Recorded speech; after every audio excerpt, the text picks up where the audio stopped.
there is a rule. A single federal regulation, buried in a section of American law that almost nobody outside the oil and gas industry has ever read, that may be one of the most important safety rules ever written. And here is the strangest part of that rule. When it works exactly the way it is supposed to, the result is nothing. No explosión. No fireball on the horizon. No breaking news alert. Just workers finishing a 12-hour shift and going home to their families, the same as yesterday, the same as tomorrow. But when that rule gets broken, quietly, gradually, sometimes by people who are good at their jobs and think they are making a reasonable call under pressure, the result has been some of the deadliest industrial disasters in modern history. And here is the part that should genuinely disturb you. It keeps happening in almost the exact same sequence. Different platforms, different oceans, different decades. The same invisible chain of failures, link by link, every single time, until the night it finally breaks something it can never put back together. Today, we are going to walk through that chain in documented, verified detail. The disasters, the investigations, and the regulation that was written in the wreckage of all of it. 29 CFR 1910. 119. By the end of this video, you will understand something most people who work in this industry never get explained to them: why these disasters happen, and exactly what it takes to stop them before they do. It starts on the night everything went wrong in the Gulf of Mexico. On April 20th of 2010, one of the most advanced offshore drilling rigs ever built by human hands disappeared from the surface of the Gulf of Mexico inside a column of fire so massive it could be seen from 30 miles away. 11 workers never made it home. 11 men who had kissed their wives goodbye, who had promised their kids they would be back in 2 weeks, who had done everything right, who had followed every procedure they had been trained to follow, who had shown up to work on a machine that the industry called state-of-the-art, who had trusted the system around them to keep them alive. The fire burned for nearly 2 full days before the rig finally gave up and sank beneath the surface of the ocean, and what it left behind was the largest marine oil spill in recorded history. Nearly 5 million barrels of crude oil flooding into the Gulf of Mexico over the course of 87 consecutive days. Hundreds of miles of coastline destroyed. Fishing communities that had existed for generations simply wiped away. Ecosystems that scientists still do not fully understand, damaged in ways that researchers are still working to measure more than 15 years later. But here is the thing that keeps safety investigators awake at night. The thing that nobody talking about this disaster in the news ever seemed to fully explain. The Deepwater Horizon catastrophe was not a fluke. It was not bad luck in the traditional sense. It was not one catastrophic mistake made by one person in one terrible moment. It was something far more disturbing than that. It was a chain. A long, slow, invisible chain of decisions and shortcuts and ignored warnings and failed systems that had been quietly assembling itself for months, possibly years, long before anyone on that rig heard the first alarm sound. A chain that had been building in broad daylight, in meeting rooms and on paper and in the spaces between conversations, right under the noses of some of the most qualified engineers and managers in the oil and gas industry. And here is where it gets even more disturbing. 22 years before Deepwater Horizon happened, almost to the very day, the exact same chain had already assembled itself once before, on the other side of the planet, in the North Sea. Different rig, different ocean, different company, different decade, but the same chain. The same invisible sequence of failures that nobody caught in time, or that somebody saw and did not know how to stop, or that somebody saw and decided to live with because production was running and the weather was good and the numbers looked fine. Until the night, they did not look fine anymore. Until the night 167 men did not come home. How does that happen? How does the most technologically sophisticated industrial sector on the planet, operating machines that cost hundreds of millions of dollars to build, staffed by engineers and specialists and safety managers who have devoted their entire careers to understanding every system on those platforms, how does that industry produce disasters on this scale, not once, but repeatedly, across different companies and different countries and different decades, with the same underlying story playing out? Every single time? The answer is not what most people think. It is not incompetence. It is not laziness. It is not corner-cutting driven purely by greed, though greed plays a role. The real answer is something that takes longer to understand, something that requires you to look not at the explosion itself, but at everything that happened in the years before the explosion. Something that an entire field of science has spent decades trying to explain, and that most of the public has never heard of. Today we are going inside the world of offshore oil and gas production to tell the full story of that answer. We are going to walk through the disasters, the investigations, the people who built the framework that was supposed to prevent them, and the regulation buried inside a document called 29 CFR 1910.119, a regulation that represents the most serious attempt ever made to prevent catastrophic industrial failure at scale. A regulation most people have never heard of. A system that, when it works, produces the most boring outcome imaginable. And a story that says more about how human organizations succeed and fail than almost anything else you will find in the modern world. Stay with us, because once you understand this chain, you will start to see it everywhere, and you will never look at a minor workplace shortcut the same way again. To understand what this story is really about, you need to understand what an offshore oil platform actually is. Not in the abstract. Not as a news image of something burning on the horizon, but as a physical and human reality that exists around the clock, 365 days a year, in some of the most punishing conditions on Earth. An offshore platform is not a building. It is not a ship. It is something that has no real equivalent in any other sector of human industry. It is a self-contained industrial city suspended above water that can be 5,000 feet deep, located in some cases more than 100 miles from the nearest coastline, designed to operate continuously in weather conditions that would shut down almost any other kind of industrial operation on the planet. The waves that hit these structures in winter storms can exceed 80 feet in height. Winds can top 150 miles per hour. And through all of that, the platform does not stop. The drilling does not pause. The processing does not slow down. Because the economics of offshore production are built around the assumption that the machine runs all the time, and stopping costs money that the industry measures in hundreds of thousands of dollars per day. Now picture where the workers actually sleep. Workers on these platforms live in bunk rooms stacked inside modules that sit, in many cases, directly adjacent to some of the most volatile industrial processes that human engineers have ever devised. Below and around them at all times, raw hydrocarbons move through a labyrinth of pipes and valves and compressors and pressure vessels operating at temperatures and pressures that represent the outer edge of what modern metallurgy can contain. Crude oil, natural gas, condensate, hydrogen sulfide. Materials that, in the wrong configuration, under the wrong circumstances, at the wrong moment, have the potential to release energy on a scale that can destroy a structure the size of a city block in seconds. And the workers who operate these systems go home every 2 weeks, or every 4 weeks depending on the contract, and the workers who replace them arrive by helicopter, and the machine keeps running. 12-hour shifts. Day crews and night crews. The work going on continuously while the weather changes around the platform and the pressure inside the wellbore changes below it, and the equipment ages and the margins shift in ways that the instruments may or may not capture accurately. The people running these operations are highly trained. The equipment surrounding them is engineered to extraordinary tolerances. And yet the history of offshore production is a history of disasters that keep happening in ways that experts who study them say should not be possible. The reason they keep happening is the central subject of this video. And by the time we're done, you'll understand it better than most people who have spent their entire careers in this industry. On any given offshore platform, the number of things that can go wrong at any moment is almost incomprehensible to someone who has not spent time inside these systems. You have pressurized vessels containing flammable gas operating next to electrical equipment that could spark. You have maintenance workers isolating equipment during the day shift whose work has implications for the operating state of systems that the night shift will be running without necessarily knowing the full picture. You have instruments that measure pressure and temperature and flow rates, instruments that are the primary source of information operators use to understand what is happening inside systems they cannot directly see, and those instruments degrade over time, can give inaccurate readings, and can fail in ways that are not immediately obvious to the people watching the screens in the control room. You have management on shore making decisions about budgets and schedules and production targets that affect what maintenance gets done, when, and with what resources. Decisions based on reports and numbers and conversations, not on direct observation of the physical condition of equipment that may be showing early signs of stress. Stress that would be visible to an experienced technician who has time to look carefully, but invisible in the summary metrics that get reported up the chain. And you have a permit system that is supposed to ensure that everyone who needs to know about ongoing maintenance work does know, that the right isolations are in place before anyone opens a pipe, that work is not restarted on a system before every element of that system is confirmed safe. A permit system that exists specifically to create a formal, documented, physically visible record of the state of every piece of equipment that is not in its normal operating condition.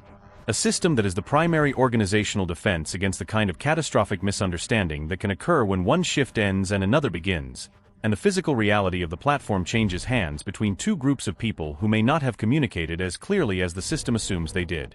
All of these systems, all of these defenses, all of these layers of protection, and they can still fail. That is the reality of offshore industrial operation, and it is the reality that the Piper Alpha disaster of 1988 made impossible to ignore. Piper Alpha sat approximately 120 miles northeast of Aberdeen, Scotland, in the North Sea. It had been producing oil since 1976, and by the summer of 1988 it was one of the most productive platforms in the entire North Sea, contributing roughly 10% of the region's annual oil and gas production at the time.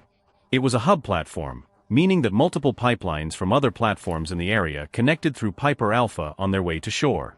This was an important detail, because it meant that when things started going wrong on Piper Alpha on the night of July 6, 1988, the consequences of those events would extend far beyond the platform itself, in ways that the people managing the emergency could not fully control.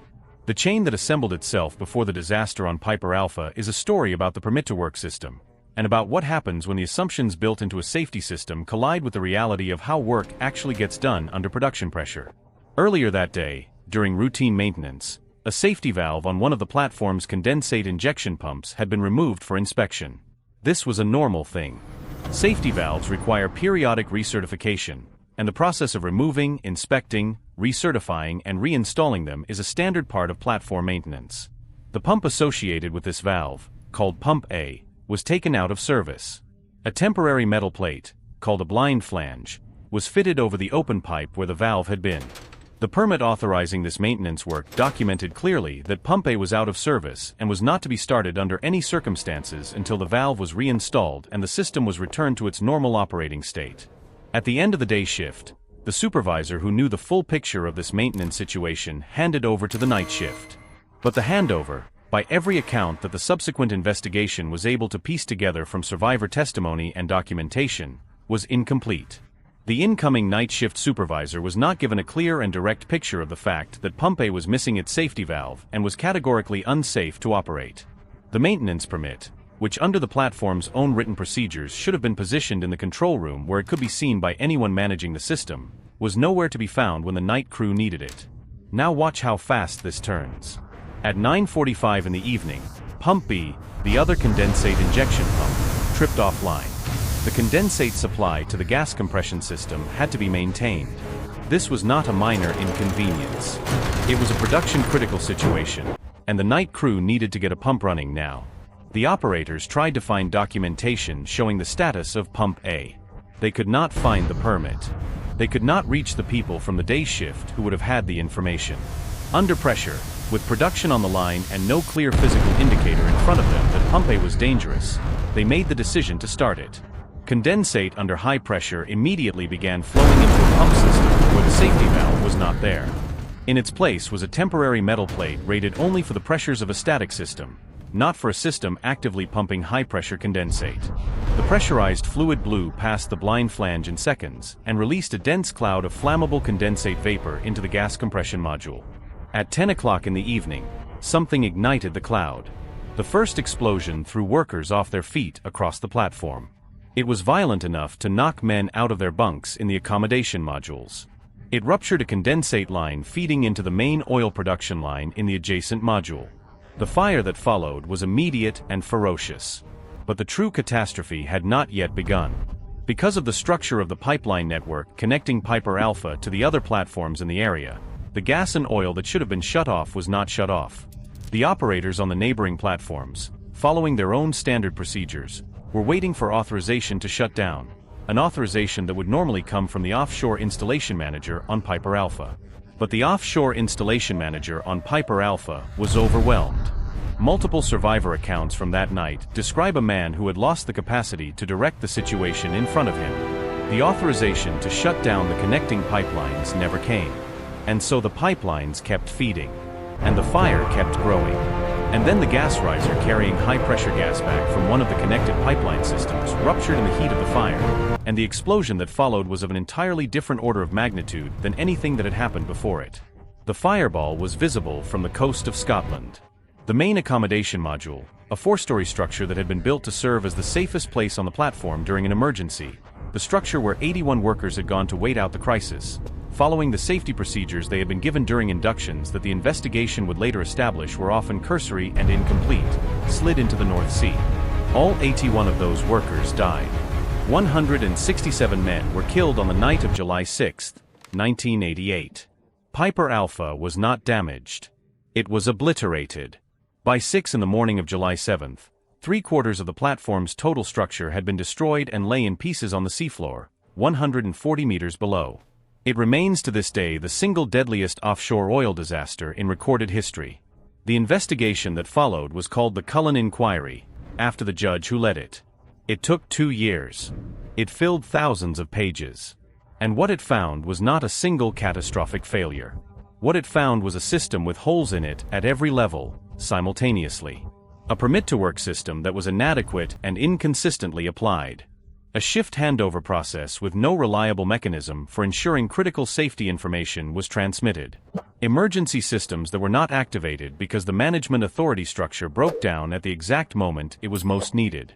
Living quarters positioned in a location that had more to do with the design priority of production efficiency than with the physical reality of what would happen to people inside those quarters if a major fire started in the processing modules right next to them. And a safety culture at the organizational level that had been warned about the permit-to-work system's deficiencies by a worker fatality on the same platform the previous year, a fatality for which the operating company had entered a guilty plea, and that had made no substantial changes to the system in the months between that fatality and the night 167 men did not come home. Read that last part again. A man had already died because of this exact system, 1 year earlier. And almost nothing changed. The Cullen Inquiry did not just produce findings about Piper Alpha. It produced a conclusion about the entire offshore industry. The conclusion was that the industry had been operating for years with a fundamental and dangerous misunderstanding of what safety actually required. Safety had been understood primarily as compliance, as wearing the right protective equipment, as having written procedures, passing external inspections, and maintaining a clean safety record in a logbook. What the Piper Alpha investigation showed, beyond any reasonable argument, was that this understanding of safety was not sufficient to prevent catastrophes. True industrial safety required something far more comprehensive and far more demanding. A management system that operated continuously across every dimension of how an organization made decisions, communicated information, maintained equipment, evaluated risk, trained its people, responded to change, and learned from near misses before those near misses became the last thing anyone on a shift ever experienced. The offshore world changed after Piper Alpha. Regulations changed. The Cullen Inquiry produced 106 recommendations, and the offshore industry spent years working through them. New requirements for independent safety cases. New requirements for permit-to-work systems. New requirements for emergency response. Changes that cost billions of pounds to implement, and that genuinely improved safety across the industry. But the deeper lesson, the lesson about how organizations develop invisible failures over time, and how those failures interact in ways that no single inspection or audit can catch, had not yet been fully absorbed. 18 years after Piper Alpha, in Texas City, Texas, 15 more people died in a refinery explosion that carried the same signature. And 5 years after Texas City, in the Gulf of Mexico, the chain assembled itself one more time. Hold that image in your head, the chain, the holes lining up one after another, because we're about to watch it happen again, in one of the most advanced drilling operations ever built. The Deepwater Horizon was operated by Transocean under contract to BP. It was drilling the Macondo prospect in approximately 5,000 feet of water off the coast of Louisiana. By any measure, it was a sophisticated operation using technology that would have seemed like science fiction to the engineers who designed Piper Alpha. And the investigation that followed the Deepwater Horizon disaster produced findings that read, in their essential structure, almost identically to the findings of the Cullen Inquiry from 22 years before. The official investigation conducted by the Bureau of Ocean Energy Management described the loss of 11 workers and the subsequent pollution of the Gulf of Mexico as the result of, in their exact words, poor risk management, last-minute changes to plans, failure to observe and respond to critical indicators, inadequate well control response, and inadequate emergency response training. Not equipment failure as the primary cause. Management failure. System failure. The failure of a framework for making decisions, evaluating risk, and responding to information. In the weeks before the blowout, a series of decisions were made about the design of the Macondo well, about the cementing procedure used to seal it, and about how to interpret the results of tests conducted on the well in the hours before the disaster. Each of these decisions was made within a context of production pressure, a project that was weeks behind schedule and running over budget, a management environment in which the pressure to get the well completed and move the rig to its next job was real and constant, present in every conversation, every meeting, every decision point. The decisions that were made might each have been defensible in isolation.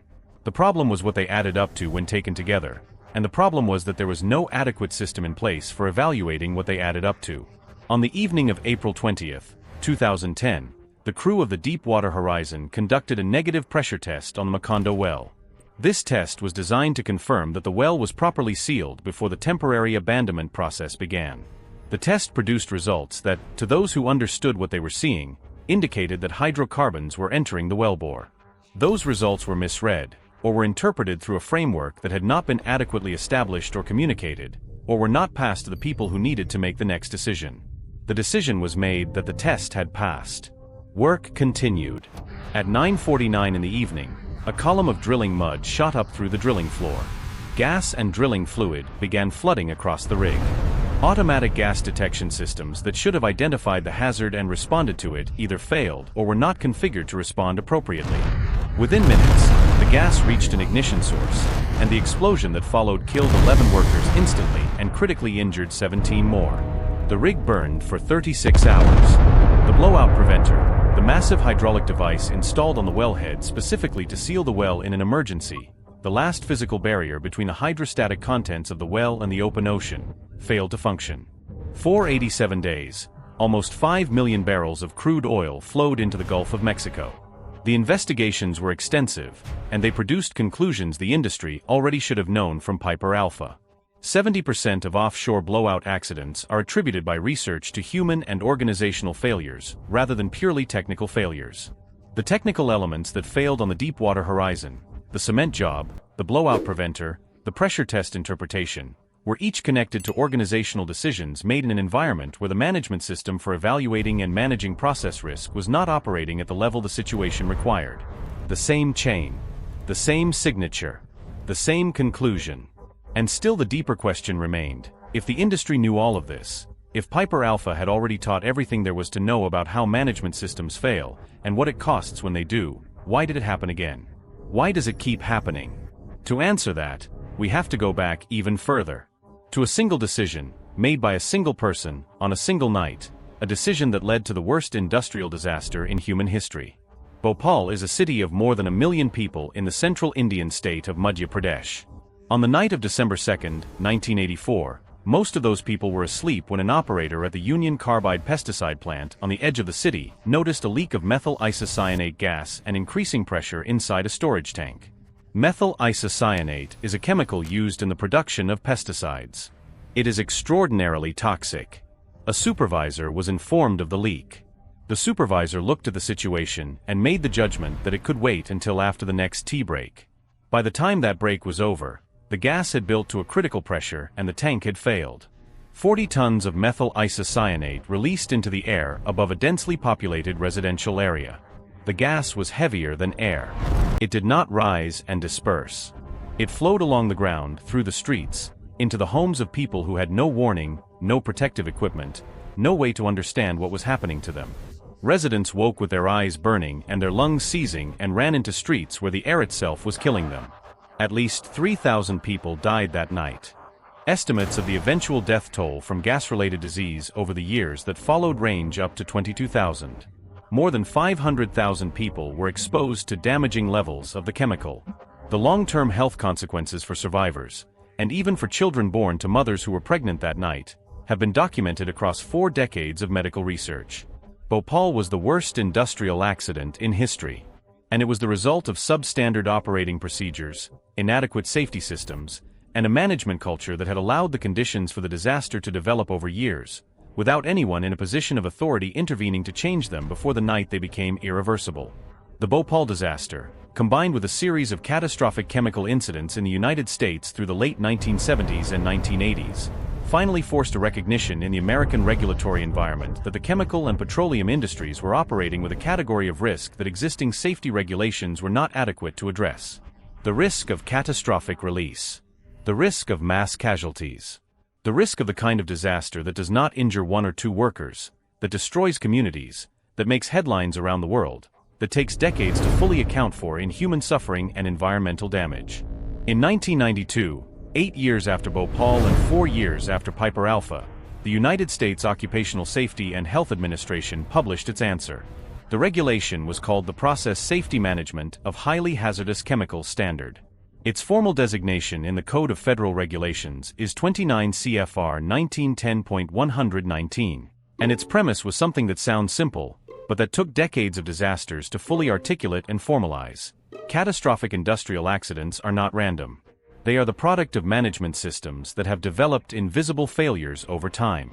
And if that is true, then preventing them requires not just compliance, but a comprehensive, continuously operating management framework designed to find and close those failures before they align into a catastrophe. This is the rule we opened this video with. Here is exactly how it works, and exactly how each of its parts maps onto the disasters you just watched unfold. The Process Safety Management Standard established 14 elements that any facility handling highly hazardous chemicals above certain threshold quantities must address as part of a functioning safety management system. These 14 elements are not a checklist. They are not boxes to tick at annual audit time and then forget about for the rest of the year. They are a map of every dimension along which an industrial organization can develop the kind of invisible failure that contributed to Piper Alpha, Bhopal, Texas City, and Deepwater Horizon. Understanding each of them is understanding exactly how those disasters happened. The first element is process safety information. Before you can manage the safety of a process, you need to know what the process actually is. Not in the general sense of knowing you are working with oil and gas, in the specific, documented, technically accurate sense of knowing the exact chemicals involved and their hazardous properties, the design parameters of every piece of equipment, the safe operating limits for every system, and the consequences of operating outside those limits. This sounds obvious. But investigations of major industrial accidents consistently find facilities where this documentation is incomplete, outdated, or simply not accessible to the people who need it when they need it. On the Deepwater Horizon, key procedures were being provided to the rig crew at the last minute, with inadequate time to absorb them before critical operations began. The information that should have been the foundation of safe decision-making was not fully in place when it mattered most. The second element is process hazard analysis, and this is where the real analytical work of process safety begins. A process hazard analysis is a systematic, structured examination of a process conducted by a team of people with relevant expertise, designed to answer one question: what can go wrong? How can it go wrong? How bad would it be if it did? And what safeguards exist to prevent or mitigate it? The most rigorous method is called a hazard and operability study, known by the acronym HAZOP.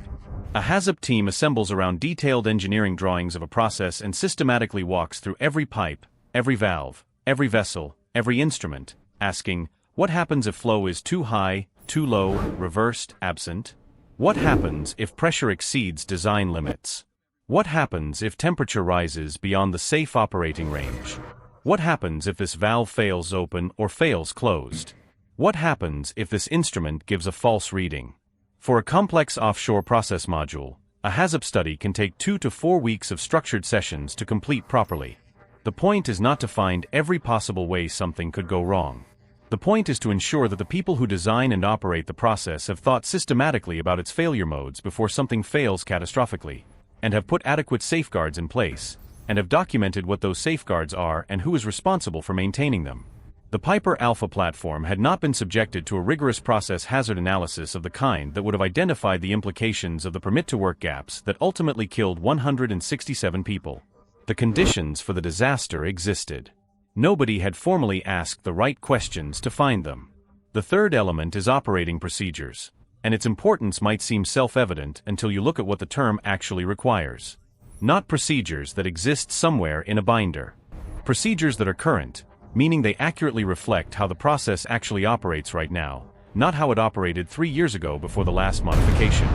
Procedures that are accessible, meaning that the operator who needs to know what to do at 2 in the morning when Pump B trips offline can find them immediately. Procedures that cover normal operations and startup and shutdown and temporary operations and emergency situations, in language that is clear and unambiguous to the people who will be following them. The night crew on Piper Alpha could not find the permit that would have told them Pump A was unsafe to start. That was a failure of operating procedures and documentation systems as much as anything else.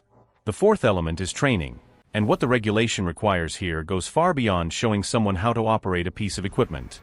It requires that every person involved in operating a process understands not just the procedure, but the reason for the procedure. Understands what happens to the process if the procedure is not followed. Understands what the warning signs of a developing hazard look like, and what to do when those signs appear. Understands the limits of the safe operating envelope, and why those limits exist. And understands this not just when they are hired, but continuously, with refresher training at intervals that ensure the knowledge stays current. Tired workers make mistakes. Workers who have never been clearly taught why a particular step in a procedure matters are the workers most likely to skip it when they are under pressure. The fifth element is contractors, because on any offshore platform, a significant portion of the workforce at any given time consists of contractors rather than direct employees. Contractors doing maintenance work. Contractors doing construction or modification work. Contractors in specialized technical roles. These are often the people working on the most hazardous tasks, the jobs that require isolating equipment, opening pressure systems, working in confined spaces, and the PSM standard requires that the same safety information and training standards that apply to direct employees also apply to contractors. One of the most devastating findings from major industrial disasters is how often contractors are among the victims. People brought in to do a specific job, who did not have the full picture of the hazards surrounding them. The sixth element is pre-startup safety review, which requires that before a new process, or a modified process, is started up, a formal review is conducted to verify that everything that is supposed to be in place actually is in place. That the equipment has been installed according to the design. That the operating procedures reflect the actual configuration. That the operators have been trained on any changes. That all the process hazard analysis action items that were supposed to be closed before startup have actually been closed. This element exists because the gap between how a system looks on paper and how it actually exists in the physical world is a gap where disasters live. The Deepwater Horizon investigation found that changes to the well design and procedures in the month before the blowout created risks that were not adequately reviewed before the critical operations that led to the explosion began. The seventh element is mechanical integrity, and it is, in many ways, the most demanding element to sustain over the life of a facility, because it is the element that never ends. Equipment ages. Metal corrodes. Gaskets harden and crack. Valves wear. Pressure vessels develop fatigue damage over years of cyclic loading. Heat exchangers develop corrosion mechanisms that are not always visible on the surface. The mechanical integrity element requires a documented program of inspections, tests, and preventive maintenance for every piece of critical equipment, conducted at intervals determined by engineering analysis of the failure modes and consequences, with the results documented and tracked in a way that allows trends to be identified before they become failures. At the BP refinery in Texas City, internal audits and previous incident investigations had identified significant process safety deficiencies related to equipment reliability years before the explosion of March 23, 2005, that killed 15 workers. Management had consistently failed to act on those findings. Budget concerns and production demands had created a culture that tolerated risk. The equipment was telling the organization what was coming. The organization was not listening in the way the mechanical integrity element requires. The eighth element is hot work permit, the formal authorization required before any work involving potential ignition sources, welding, cutting, grinding, anything that creates sparks or heat, is conducted in an area where flammable materials might be present. This element is a specific subset of the broader permit to work concept, elevated to its own requirement in the PSM standard because the combination of ignition sources and flammable atmospheres on an industrial facility is among the most direct pathways to catastrophic fire and explosion. Every hot work permit represents a formal barrier, documented and signed by someone with authority, between normal maintenance operations and the conditions for a disaster. The ninth element is management of change, and it is the element that investigators find violated, in some form, in virtually every major industrial accident they examine. The fundamental insight behind this element is deceptively simple. Any change to a process, to its equipment, to its procedures, to the materials it uses, to the conditions under which it operates, has the potential to alter the risk profile of that process in ways that may not be immediately obvious. The management of change element requires that before any such change is made, it must be formally evaluated, documented, and reviewed by qualified people who understand the implications of the change for process safety. That the people who operate the process are informed of the change. That the operating procedures are updated to reflect the change if necessary. That a pre-startup safety review is conducted if the change is significant enough to require one. The Deepwater Horizon disaster was substantially a management of change failure. Key decisions about well design, cementing, and temporary abandonment procedures were made and changed in the weeks and days before the blowout, without the formal evaluation process that the potential consequences demanded. Changes that individually might have seemed manageable were made in sequence, each one building on the previous one, without a systematic framework for evaluating what they added up to as a whole. By the time the crew was conducting the negative pressure test on the night of April 20th, the cumulative effect of those changes had created a risk profile that nobody on that rig fully understood, because no adequate process existed for building and maintaining that understanding. The 10th element is incident investigation, and it is arguably the element whose absence is most visible in the history of industrial disasters, because the history of industrial disasters is almost always also a history of near misses that were survived but not fully understood. The Piper Alpha platform experienced a fatal incident in 1987, 1 year before the disaster, that resulted from a failure in the permit-to-work system. The company entered a guilty plea. No substantial changes were made to the permit-to-work system. The deficiency that had produced the 1987 fatality was the same deficiency that produced the mechanism for the deaths of 167 people in 1988. What would have happened if the 1987 incident had been investigated with the rigor that the process safety management standard requires? If the root causes had been identified and closed, and the results communicated to the people who needed to know? It is impossible to say for certain, but it is not impossible to imagine that the chain might have been broken before it completed itself. The 11th element is emergency planning and response. No safety management system, no matter how well designed and diligently maintained, can guarantee that a process hazard will never be realized. Equipment fails. Human beings make mistakes. Conditions develop in ways that no hazard analysis fully anticipated. The question of what happens in those moments, how quickly the emergency is identified, how clearly and quickly information reaches the people who need it, how effectively the emergency response is directed, whether the workers know what to do and where to go and how to operate the evacuation systems, whether the neighboring platforms know to shut down their pipeline connections, whether someone has the authority and the presence of mind to make the decisions that need to be made in the first minutes of an emergency. These questions are the ones that determine whether a serious incident becomes a manageable crisis or an uncontrollable catastrophe. On Piper Alpha, the emergency response collapsed at every level simultaneously. The offshore installation manager could not direct the response. The evacuation routes to the life rafts were blocked by fire. Many of the workers who had taken shelter in the accommodation module had never been shown where the life rafts were or how to launch them. 81 of those workers died in that module. The 12th element is compliance audits, which require that facilities periodically evaluate their own process safety management systems against the requirements of the standard, identify deficiencies, develop corrective actions, and track those corrective actions to completion. Not because self-assessment is sufficient, but because the discipline of systematically examining your own systems against a defined standard creates the habit of looking for problems, rather than assuming that the absence of recent accidents means everything is working. That distinction, between looking for problems and assuming their absence, is one of the most consistent predictors of which organizations suffer catastrophic accidents, and which do not. The 13th element is trade secrets, which addresses the specific situation where process safety information involves proprietary business information, establishing that this information must still be made available to employees, contractors, and emergency responders who need it for safety purposes, even when it is legitimately protected from broader disclosure. And the 14th, and perhaps most foundational element, is employee participation. Not employee access to safety information as a one-way communication. Not safety meetings where management reports to workers. Genuine, meaningful participation by the people who operate the process in the development and implementation of the process safety management system. Because the workers closest to the equipment are the people most likely to see the early signs of developing problems. They are the people who know which procedures are inadequate in practice, even when they look adequate on paper.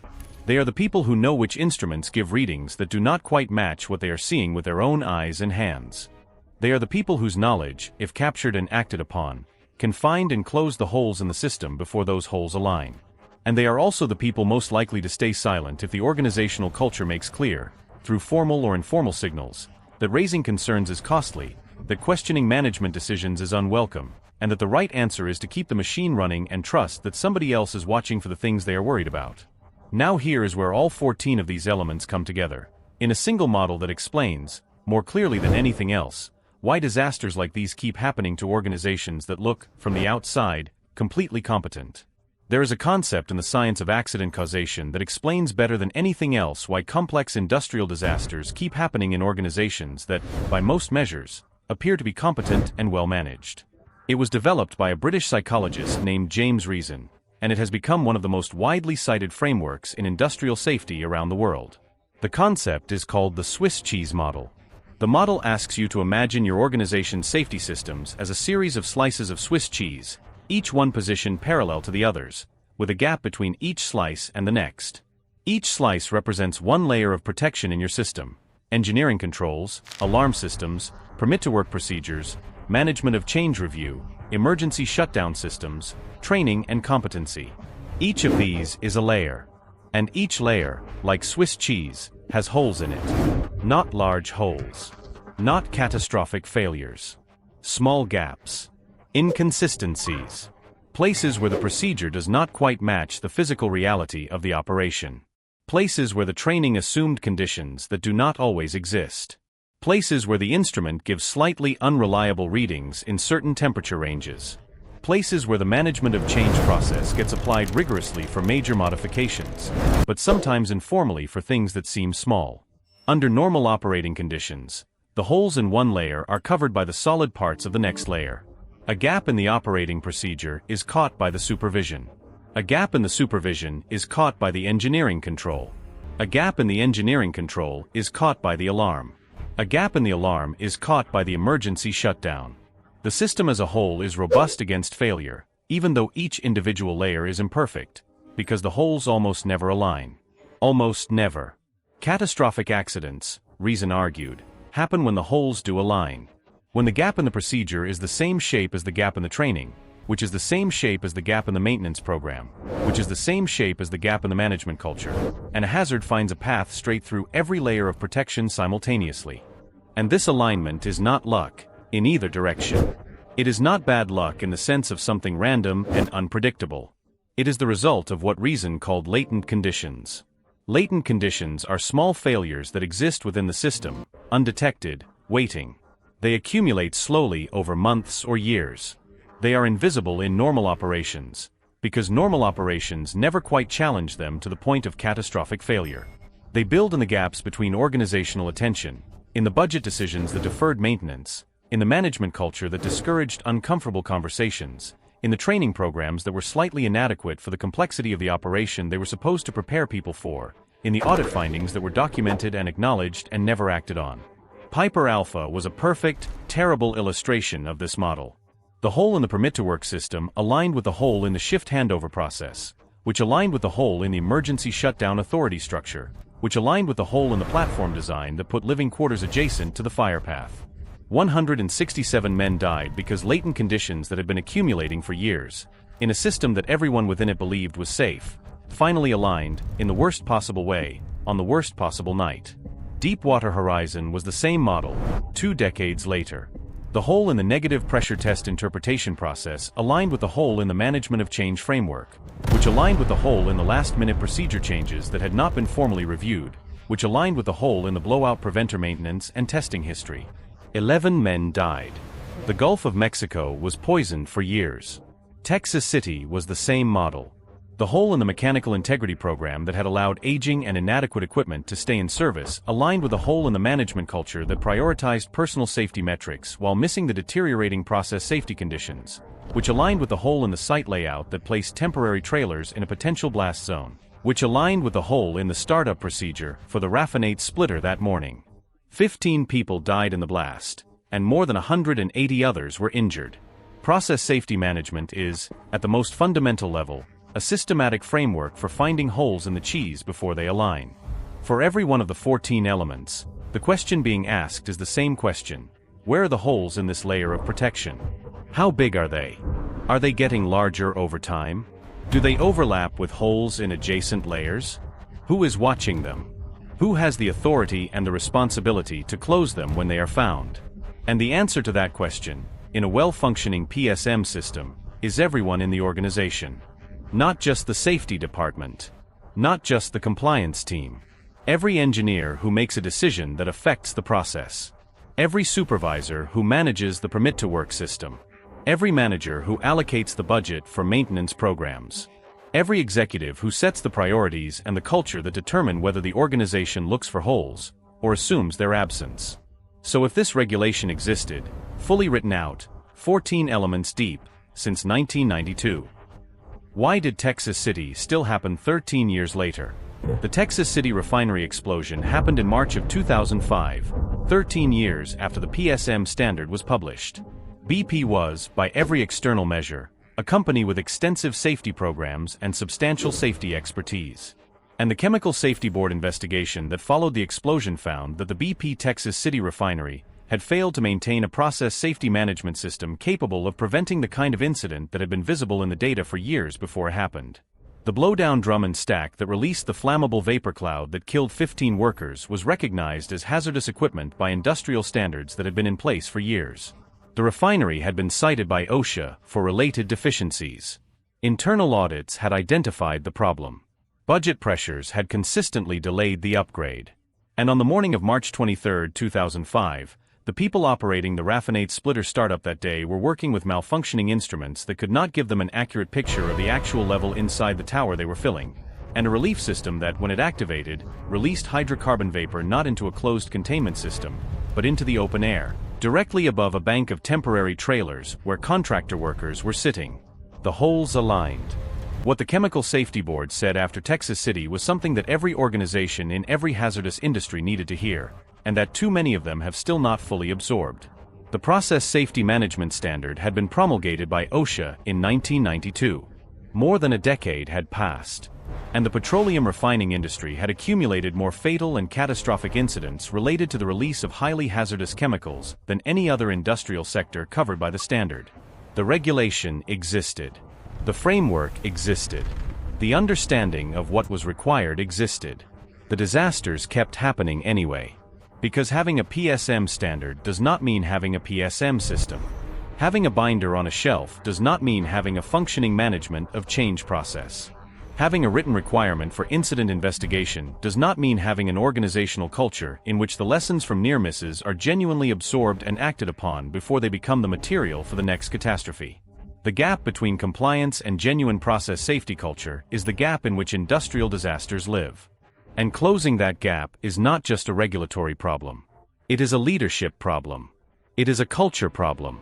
It is a problem that has to be solved every day, in every decision, in every conversation, in every moment where someone in the organization has to choose between what is expedient and what the process safety management system requires.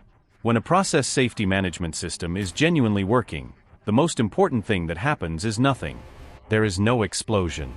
There is no fireball visible from 30 miles away. There is no investigation that takes 2 years and fills thousands of pages. There is no memorial service. There is no congressional hearing. There are no widows, and no children who grow up without a parent, and no communities that spend decades trying to recover from the economic and environmental consequences of a catastrophe. There are just workers finishing their shifts and going home, over and over, year after year, on platforms and refineries and chemical plants that are processing some of the most dangerous materials in the world, at the edge of what engineering can contain, in conditions that demand continuous vigilance and continuous competence and continuous organizational attention, and that keep running safely because somewhere in that organization, at every level and in every function, people are doing the unglamorous, invisible, technically demanding work of finding holes in the system before those holes align. The engineer who sits in a HAZOP study for 3 weeks and asks what happens if this valve fails in the open position, and watches a design team modify the system to add an independent high-pressure shutdown, is doing that work. The operator who fills out a permit to work for a maintenance job that turns out to be more complex than the initial assessment suggested, who goes back to the supervisor and asks for clarification before opening the line, who makes sure the right isolations are in place and documented before anyone starts work, is doing that work. The safety manager who conducts a rigorous investigation of a near miss that nobody got hurt in, who digs past the immediate cause to find the latent condition underneath it, who brings the finding to leadership with a recommendation for a systemic fix and watches that fix get implemented, is doing that work. The maintenance technician who notices that an instrument is giving readings that do not quite match the physical conditions she is observing, who documents it, who escalates it through the mechanical integrity program, who makes sure it gets fixed before the next scheduled inspection rather than after, is doing that work. The supervisor who conducts a thorough shift handover, who makes sure the incoming crew has a complete and accurate picture of every piece of equipment that is not in its normal operating state, who does not rush through the handover because it is the end of a 12-hour shift and he is tired, is doing that work. The manager who tells a project team that the management of change review is not optional, even when the project is behind schedule and the pressure to get the modification completed and production restarted is coming from above, is doing that work. And the executive who sets the culture within which all of that work happens or does not happen, who makes clear, through her decisions and her priorities and her responses to uncomfortable information, that process safety is not a compliance exercise but an organizational value, who ensures that the people closest to the hazards have the resources and authority and the encouragement to close the holes they find, who refuses to allow the budget conversation or the production schedule conversation to override the process safety conversation in any decision that affects the integrity of the system, is doing the most important work of all. Millions of people fill their fuel tanks and heat their homes and use the thousands of products made from petroleum derivatives every day without thinking about the platforms and the refineries and the pipeline systems that make those things possible. Without thinking about the workers who operate those systems in conditions that most people who benefit from their work would not recognize, who go home to their families after every rotation, because somewhere in the organization around them, a management system is working exactly as it is supposed to work. Process safety management is not visible. It does not generate news coverage when it succeeds. The accident that did not happen leaves no trace. The chain that was broken before it could assemble itself produces nothing that anyone outside the industry will ever see or hear about. But the men and women who do this work every day, in the places where the energy that runs the modern world is produced, understand what the absence of a disaster actually means. They understand what it costs to build the kind of organization where that absence is not luck, but the product of continuous, disciplined, technically rigorous attention to the gaps in a system that never stops trying to fail. Nothing happening is, in the world of process safety, the greatest success there is. And the story of how that success is built, and what it costs when it fails, and what the people who designed the framework to prevent that failure understood about the nature of industrial organizations and the nature of risk, is one of the most important stories in modern industry. If this is the first time you've heard any of it, you are not alone, and that in itself says everything about how invisible this work really is.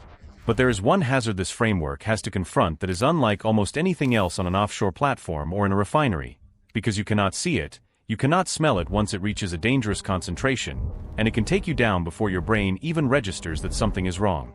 In the next episode, we go inside one of the most lethal invisible hazards that workers in the oil and gas industry face every single day. A gas that exists naturally in hydrocarbon deposits, that has no color and, at dangerous concentrations, no distinctive smell, because it paralyzes the nerves responsible for detecting it, that can render a worker unconscious before they understand what is happening to them, and kill them within minutes of exposure. A hazard that has taken lives on platforms where every other safety system was working exactly as designed. Hydrogen sulfide. And the story of what the industry does, and does not do, to protect the people who work in the places where it lives. If you want to understand exactly how that hazard kills, and what the regulations say has to be in place to stop it, subscribe and turn on notifications so you don't miss it, because once you understand this chain, the next one will make a lot more sense. The danger is real. Remember the protocols. Prepare for the future.